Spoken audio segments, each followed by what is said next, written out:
I'm gonna go full ramble right now. Just to talk about nothing. I usually have something to say, but I have to say nothing right now.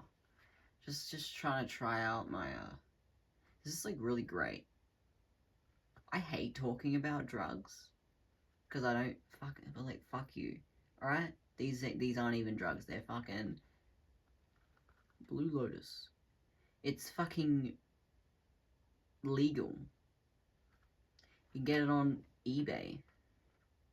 Like, anyway, basically, it's really nice. But it's just very weak. It's like weed, but better. But it's really weak. You have to have, like, 4 of these for it to even slightly do something. Or maybe I wasn't burning it right. I gotta remind myself, I get really sore lungs and I just don't fucking burn things right, and it's like, oh no, I think 1 rip is fine. I just, like, didn't burn it right. Anyway, do you know how nice it is, though? I don't know how to describe it. I haven't gotten the weird dreams yet. I already have weird dreams. Do I talk about my dreams? And how weird they are, and how weird they're getting? I wasn't ready for the whole spiritual dreams. Wasn't ready for the spiritual dreams. I mean, whatever. It's the intensity I desire in dreams. But, you know, like, firstly, I used to find it very interesting to, you know, see the, symbolism in dreams. But now that I actually can read the symbolism, I don't know, it's just, to be honest, maybe it's just my era that I'm in right now, which doesn't feel like an era, but it does at the same time. A very dark era, but it feels like an era, so at least I'm living in the moment. I'm not kidding when I say this is probably one of my darkest moments in my life. How weird. Anyway, I've had dark moments before, but it felt kind of like it wasn't an era, it felt like a nothingness. But now I have, like, this nothingness, but it feels like the era is the nothingness. So at least it's, like, about the fact that I feel terrible. No, like what? Anyway, I'm having horrid dreams, by the way. They're, like, really depressing.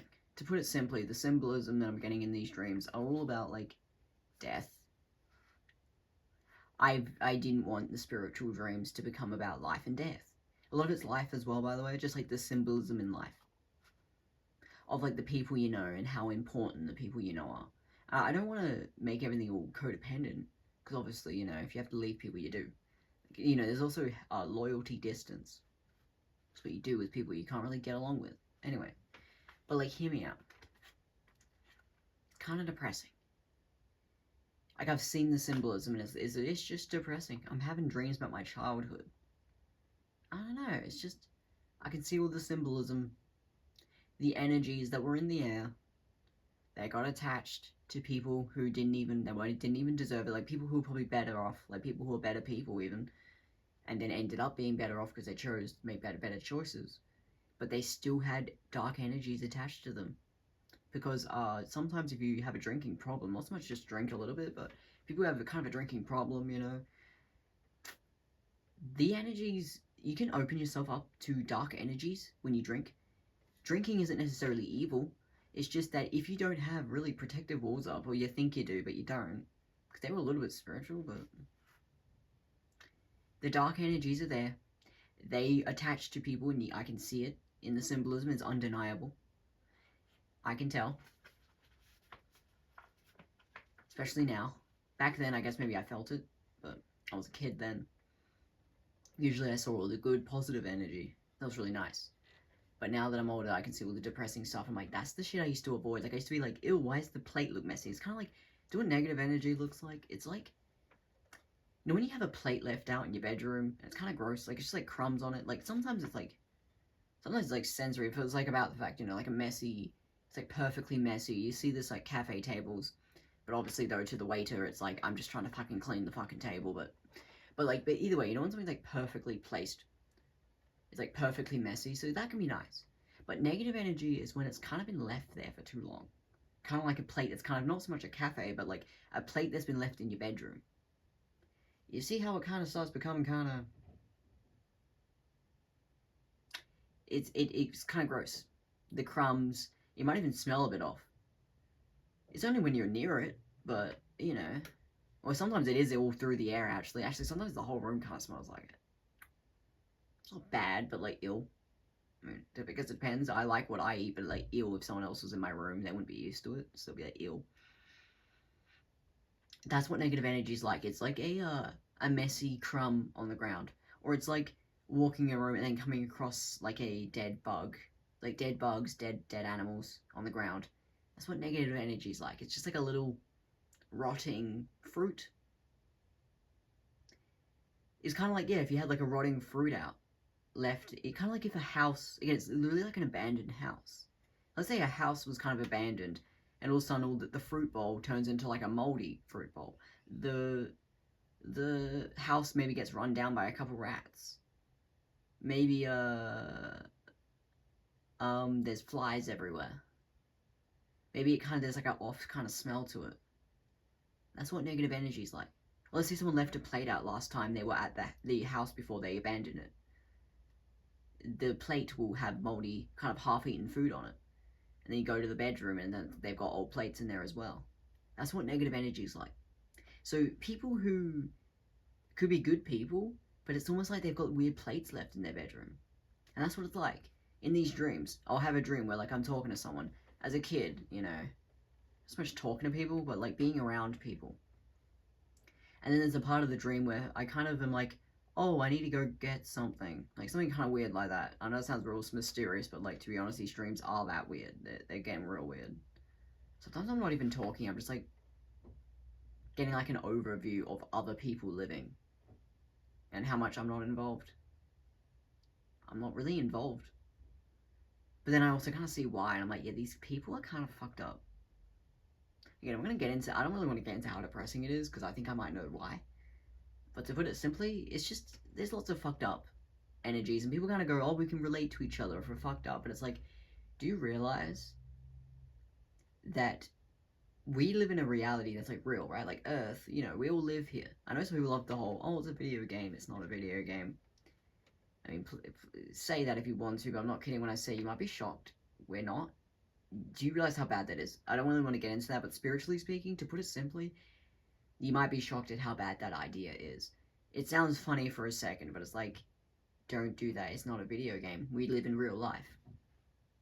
People being messed up, even if they relate to each other.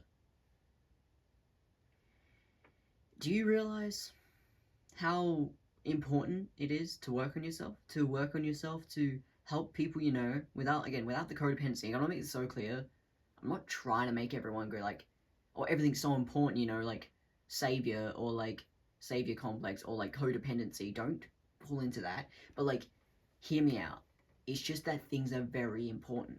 Working on yourself, or if you can help someone else, it's very important to do that. And obviously for me, I feel called to help a lot of people, so that's for me to do. I can be a bit of a savior because I got like a platform. I'm not going to get manipulated in real life. People who are saviors, or they kind of control people, you know. This happens because it's a social dynamic of the people they know. I don't do it to the people I know. I'm posting it online. You know what I mean? Anyway, but like, hear me out. It's just so important. These dreams make it so obvious how important it is just to be working on yourself. Like, reality is real. We all come from a family line. You exist because of your parents. Your parents exist because of their parents, you know.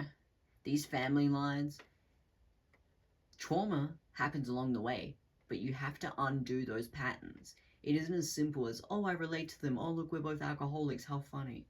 It's funny until it's like, yeah, but we live in a reality. This is real. You're living in denial if you're drinking and ignoring things. And also, people who are fucked up. Again, I'm not going to get into something terrible, but some people really are fucked up. Or like men. I kept seeing this. Men who are immature. Or like younger boys being raised wrong. I kept seeing weird symbolism of that. It's like, yeah, men are not being raised right, and it's very odd. We live in a reality. It's real. Men need to know that there's things that men are supposed to be doing. Men are supposed to do certain things. That's why we got people talking, I guess, about masculine energy. And I'm like, yeah, because they need to know. Like, it isn't just like, oh, men get to do what they want. It's like, well, yes, there's a reason why they know about the hobby thing. Oh, I got a lock-in, you know. There's a reason for that. But remember, there is a other aspect of men. They play an important role, and yet we got sexism. And it's like, you actually, even if you're not sexist, you have to be like aware of your sexist ideas that you don't realize you have. Men need to know this. It plays such an important role in this reality. Because again, this is real. If there's a problem with sexism, it means that that's an actual problem that's happening in this reality.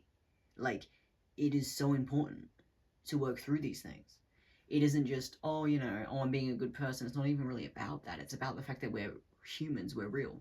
Your problems are way more important than you realize. You're the one who gets to, you're the person, the soul, who chose to carry these issues, to work on them. Or you're the one who chose to be a part of this family line because you're the one who's supposed to break the patterns. Don't try and help your family, by the way. You can't really do that, but you can help yourself. Because it's a manipulation to try and help your family. You end up doing therapy on them, and then you end up getting used, which doesn't make any sense. Save yourself. But people, they kind of try and relate to each other, and I'm like, that makes sense for a second, but you might be shocked at how bad and codependent that is. People talk about how fucked up we all are, and we all relate, we all use social media, and it's like, but don't you feel a little insecure sometimes? Like, so in these dreams, that I'm having about life and death, at least a lot of them are about life, but either way, a lot of them are about death. No thank you. I literally just see death, the memories, going over, seeing my life play out, re-seeing it again, the weird energies, house energy, like buying house energy, houses before they've been painted. Like, literally, if you're someone who likes house design, keep that up. Don't live in an unfurnished house. Like, an unfurnished house, by the way, is a link to trauma, by the way. And it's just like, y'all, you need to be living, you need to be seeing what you see. Otherwise, then you're just involved in strange energies. Like, kind of like backroom energy. It's just like, you need to be living.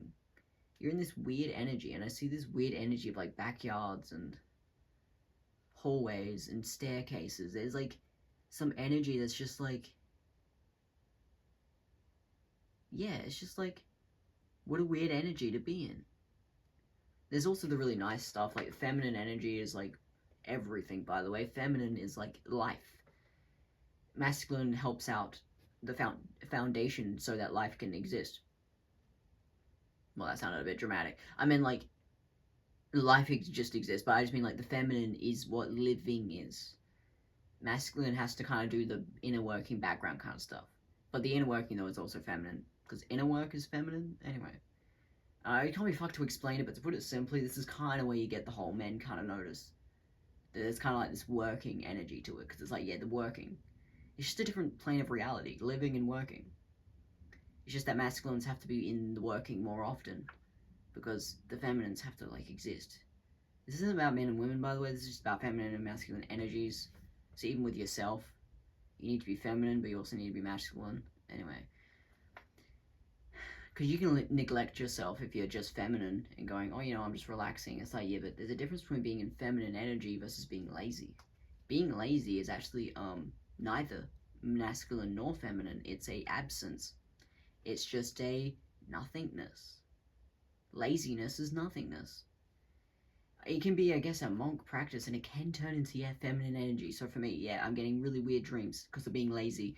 My dreams are becoming, I'm just processing my past and processing my childhood. I'm having, like, PTSD kind of dreams. I don't have PTSD. Which is why it shocks me. Why the heck am I having PTSD dreams? I mean, maybe I just have, like, CPTSD. Anyway, I'm just getting really weird dreams. And I'm seeing the symbolism, all the weird trauma, and the people I know, how badly they can be raised. How I'm not always going to know the people I know. I'm only going to know them when I do. How I kind of take it for granted every once in a while. Probably because I've been treated so badly, so I get why I take it for granted, but it's literally just like, no. It's not like, oh, poor me, like, no. What if you never talk to them again? Like, it's like, again, don't stop being codependent, but just, like, realize how important things are. You just have to show up and talk to people more. You need to be there. Even if people, you have to protect your own energy. You do have to be away from people. But remember,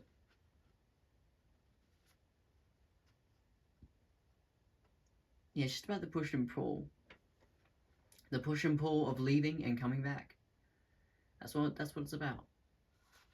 If you just leave or if you just stay, both of those are an emptiness that of no, there's no reality there. You might convince yourself when if you're always by yourself, you might convince yourself, oh well, I'm very independent. This isn't true. Hyper independence is not healthy, and it's ego. It doesn't really exist. So meaning it's a nothingness. It doesn't really help you. It just kind of protects you for a second and makes you feel better. You don't actually feel better. And then, of course, if you hang around people all the time and are codependent, then you might lose who you are. And then you might convince yourself, oh no, I'm extroverted. But it's like, yeah, but if you're losing who you are, well then, that's also a nothingness. So yeah, no hyper-independence and no just codependency. You need to know yourself, but you also can't just be by yourself all the time either.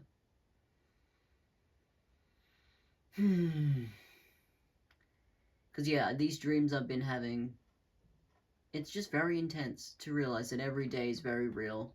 I can even see it from a high perspective, my bedroom, looking in, I'm like, yeah, this is what I do. Me talking to a camera though, this is like the inner workings of the mind. I call it writing, talking words are like a thing that humans use to navigate things. So I call it the inner workings. Anyway, kind of like advertisements. It's an inner working because of course the advertisement is about the actual thing that they're selling, but they have to have an advertisement so that people buy it. That's like inner workings, things that you just like have to do. I mean, of course, I love words just for the sake of it. So I would say it's not just about inner workings, but I'm not kidding when I say sometimes I need to remind myself that there's more to life than the inner workings. I mean, of course, I'm addicted to it. And I think anyone introverted, you kind of get addicted to all the inner working stuff, or even like hobbies. But like, remember, those are just where you're going. You know, it feels so good though to work on the inner workings. Like I've been making videos, making reels, editing reels, doing all these like little things where I have to like put a video, take a picture, set it up, crop it. All of that, of course, is inner workings. Because, of course, I just post it online. That's the result. But to get to that result, I have to, of course, do all these edits. The edits are all inner workings. And even me posting it will eventually become an inner working because, of course, it's just not an advertisement, but it's essentially an advertisement. If you get what I mean. Posting online kind of is an advertisement. It's not an actual advertisement. But it kind of is. Anyway, so that's still also an inner workings, especially if you're going to use the internet, like Instagram for career. Whether your career is actually Instagram or whether it's just that you use your Instagram to show your career. You see how that's inner workings? Because your actual career is your life, but you have to record it so that you can have something to post so that people can know about it. This is inner workings. Advertising is inner workings. Posting is inner workings. Writing is inner workings. Talking is and posting it online. Talking to people in real life can also be inner workings if it's like an appointment, or if it's something necessity. But obviously there was like about the fact though that you're talking, don't actually just do it because you think you're supposed to. Do it because you enjoy it and you know that you're supposed to. But it doesn't matter who I talk to, I find it fulfilling. It's not just because it's an appointment. I still talk to people properly. I don't know. At least for me, I haven't really had anyone treat me badly, so most people, I usually can actually connect quite well with randoms. I can connect quite well with randoms. Except for maybe people at the counters. Sometimes I am so nervous, I kind of just go, hello, this is what I'm having, this is what I'm buying, and it's really just like, why did I say it like that? I could have just been like, hello, good morning, put a few things down. You don't actually have to say, this is what I'm buying, I'm just buying just these 3, thank you. Like, when I say that, just these 3, thank you, I need to stop doing that.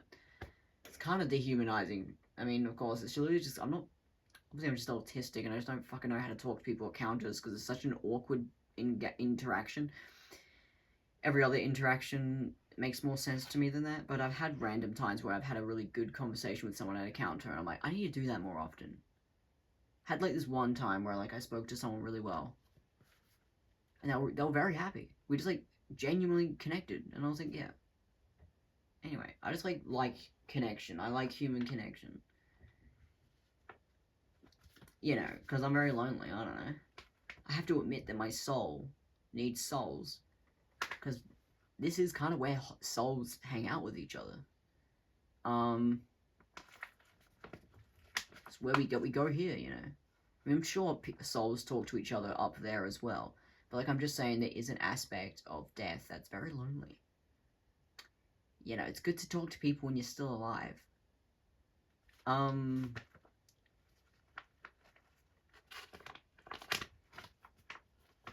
The gold just makes sense. The gold and the pink light just makes sense.